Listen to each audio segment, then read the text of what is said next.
이 로마서를 우리가 이번 주부터 같이 공부하게 될 터인데, 이 로마서는 사실 기독교 역사 가운데 가장 영향력을 많이 끼친 성경이다라고 그렇게 말할 수 있습니다. 바울은 로마서를 시작하면서 먼저 자기 자신을 소개하고 있는 것을 볼 수 있습니다. 오늘 1절 말씀을 보면은 바울은 이렇게 고백하죠. 예수 그리스도의 종 바울은. 오늘 바울이 쓰고 있는 둘로스는 종에서도 가장 비천한 종을 이야기할 때 쓰는 단어가 바로 둘로스라는 종이에요. 가장 낮은 종, 가장 비천한 종. 여러분, 어떻게 이렇게 자부심을 가지고 종이라고 그렇게 고백할 수 있을까요? 이유는 한 가지입니다.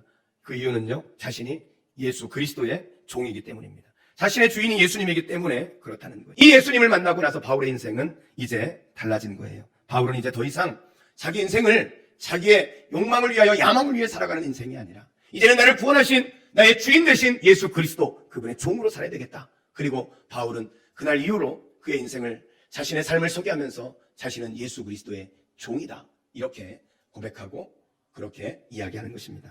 6절에 너희도 그들 중에서 예수 그리스도의 것으로 부르심을 받은 자니라. 너희도 그리스도의 종이다. 그렇다면 너희가 어떻게 살아야 되느냐? 우리의 주인 되신 예수님이 기뻐하시는 삶이 무엇일까? 날마다 그것을 묵상하고 그 주님 기뻐하시는 일을 살아내는 것입니다.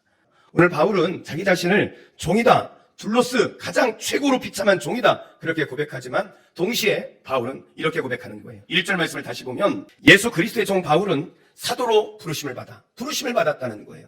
하나님의 복음을 위하여 택정함을 입었으니 창세전부터 하나님이 선택하셔서 자기를 부르셨다는 거예요. 무엇으로? 사도로 부름받았다는 거예요.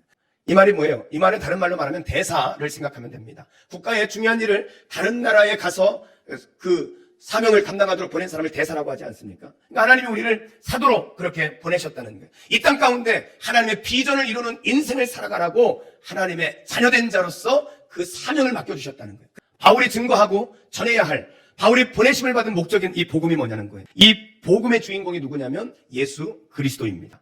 그분은 하나님의 아들로 이 땅에 인간으로 태어나셨다는 거예요. 그렇지만 그분은 완벽한 성결의 영을 가지신 분입니다. 그래서 인간의 죄를 대신해서 십자가에 죽으셨습니다.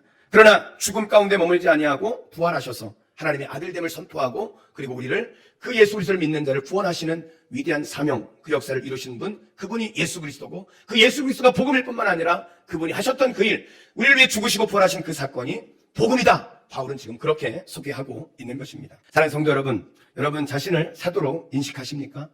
좁은 의미로는 예수님의 12제자가 사도겠지만 넓은 의미로는 부르심을 받은 모든 사람은 다 사도인 것입니다. 그렇다면 우리도 바울과 같이 복음을 위해 살아야 하는 거예요. 이 복음을 위해, 하나님 나라의 비전을 위해서 살아가야 한다는 것입니다. 올해 우리 교회는 이제 창립 30주년을 맞이합니다. 처음 우리 교회가 원로 장로님들을 중심으로 이사야 6장 13절 구루터기 비전을 가지고 시작했어요. 이 세상 가운데 끝까지 믿음의 사람으로 남아서, 끝까지 하나님의 교회로 남아서 모두가 다 되어질지라도 다시 복음의 싹을 틔우고 이 땅 가운데 예수 그리스도의 그 놀라운 복음을 다시 한번 세상에 일으키는 구루터기의 사명, 이것이 우리 교회가 처음 만들어진 비전이라는 거예요. 우리가 이렇게 살다가 손해를 보고, 이렇게 살다가 조롱을 당하고, 이렇게 살다가 바보가 된다 할지라도 예수님 원하시는 삶이라면 우리가 그 일에 기꺼이 내 생명까지도 바쳐가며 예수 그리스도의 종으로 하나님 나라의 비전을 이루는 하나님의 보내심 받은 제자로 우리가 그렇게 살아야 하지 않을까요? 오늘 이것이 이 시대를 살아가는 우리의 정체성이라는 것을 기억하시기 바랍니다.